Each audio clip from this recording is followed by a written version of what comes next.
नमस्कार साथियों, labour law बदलने जा रहा है। 3 लेबर कोड बिल पास हो चुके हैं। तो वो कौन से हैं लेबर कोड बिल्स और किन किन लेबर लॉज के एक्ट को रिपील्ड अर्थात निरसित करके इस कोड को लाया गया है, आज के इस वीडियो में हम जानेंगे। तो शुरू करते हैं। पहला है द इंडस्ट्रियल रिलेशन कोड 2020, दूसरा है the code on social security 2020, तीसरा है the occupational safety health and working condition code 2020।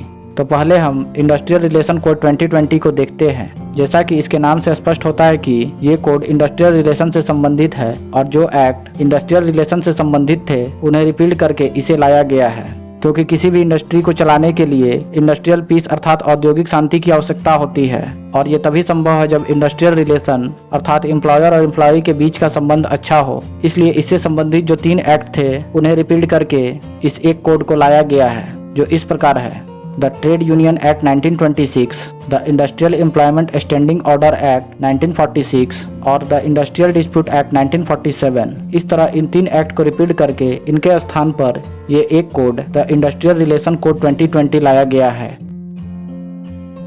अब हम the code on social security 2020 को देखते हैं कि इसमें कौन से एक्ट को रिपील किया गया है। तो जैसा कि इस कोड के नाम से स्पष्ट होता है कि सोशल सिक्योरिटी से संबंधित लेबर लॉ में जो एक्ट थे उन्हें रिपील करके ये एक कोड लाया गया है। इसमें कुल 9 एक्ट को रिपील किया गया है, जो इस प्रकार है।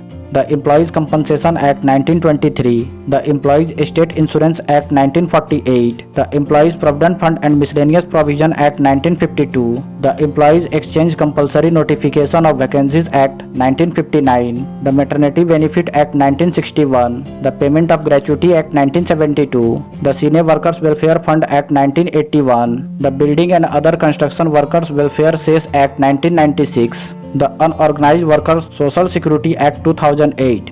इस तरह से इन 9 एक्ट को रिपील करके ये एक code the code on social security 2020 लाया गया है।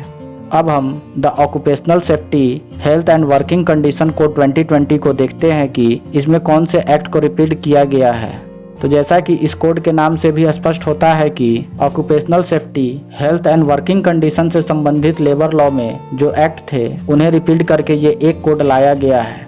इसमें कुल 13 एक्ट को रिपील किया गया है, जो इस प्रकार है। The factories act 1948, the plantation labour act 1951, the mines act 1952, the working journalist and other newspaper employees condition service and miscellaneous provision act 1955, the Working Journalist Fixation of Rate of Wages Act 1958, the Motor Transport Workers Act 1961, the BD and Cigar Workers Condition of Employment Act 1966, the Contract Labor Regulation and Abolition Act 1970, the Sales Promotion Employees Condition of Service Act 1976, the Interstate Migrant Workmen Regulation of Employment and Condition of Service Act 1979, the Cine Workers and Cinema Theatres Workers Regulation of Employment Act 1981, the Dock Workers Safety Health and Welfare Act 1986, the Building and Other Construction Workers Regulation of Employment and Condition of Service Act 1996। इस तरह से इन 13 act को repeal करके ये एक code the occupational safety health and working condition code 2020 को लाया गया है। इस प्रकार लेबर लॉ से संबंधित ये 3 बिल पास हो चुके हैं।